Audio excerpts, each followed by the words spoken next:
One of These Days by Gabriel Garcia Marquez.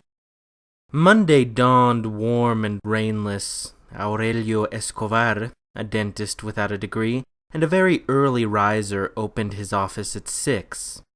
He took some false teeth, still mounted in their plaster mold, out of the glass case and put on the table a fistful of instruments, which he arranged in size order, as if they were on display. He wore a collarless striped shirt, closed at the neck with a golden stud, and pants held up by suspenders. He was erect and skinny, with a look that rarely corresponded to the situation, the way deaf people have of looking. When he had things arranged on the table, he pulled the drill toward the dental chair and sat down to polish the false teeth. He seemed not to be thinking about what he was doing, but worked steadily, pumping the drill with his feet even when he didn't need it. After 8 he stopped for a while to look at the sky through the window, and he saw 2 pensive buzzards who were drying themselves in the sun on the ridge pool of the house next door. He went on working with the idea that before lunch it would rain again. The shrill voice of his 11-year-old son interrupted his concentration. "Papa?" "What?" "The mayor wants to know if you'll pull his tooth." "Tell him I'm not here." He was polishing a gold tooth. He held it at arm's length and examined it with his eyes half closed. His son shouted again from the little waiting room. "He says you are too, because he can hear you." The dentist kept examining the tooth. Only when he had put it on the table with the finished work did he say, "So much the better." He operated the drill again. He took several pieces of a bridge out of a cardboard box where he kept the things he still had to do and began to polish the gold. "Papa?" "What?" He still hadn't changed his expression. "He says if you don't take out his tooth, he'll shoot you." Without hurrying, with an extremely tranquil movement, he stopped pedaling the drill, pushed it away from his chair, and pulled the lower drawer of the table all the way out. There was a revolver. "Okay," he said. "Tell him to come and shoot me." He rolled the chair over opposite the door, his hand resting on the edge of the drawer. The mayor appeared at the door.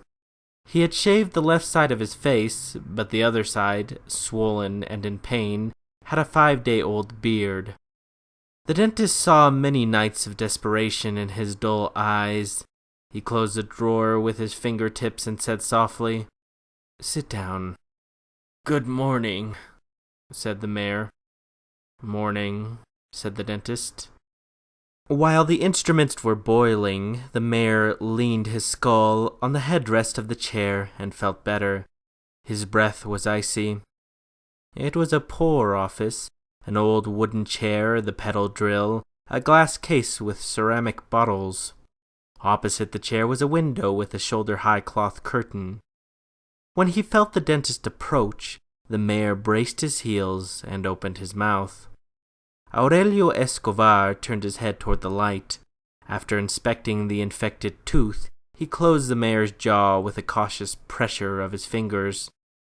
"It has to be without anesthesia," he said. "Why?" "Because you have an abscess." The mayor looked him in the eye. "All right," he said, and tried to smile. The dentist did not return the smile. He brought the basin of sterilized instruments to the work table and took them out of the water with a pair of cold tweezers, still without hurrying. Then he pushed the spittoon with the tip of his shoe and went to wash his hands in the wash basin. He did all this without looking at the mayor, but the mayor didn't take his eyes off of him. It was a lower wisdom tooth. The dentist spread his feet and grasped the tooth with a hot forceps. The mayor seized the arms of the chair, braced his feet with all his strength, and felt an icy void in his kidneys, but didn't make a sound. The dentist moved only his wrist. Without rancor, rather with a bitter tenderness, he said, "Now you'll pay for our 20 dead men."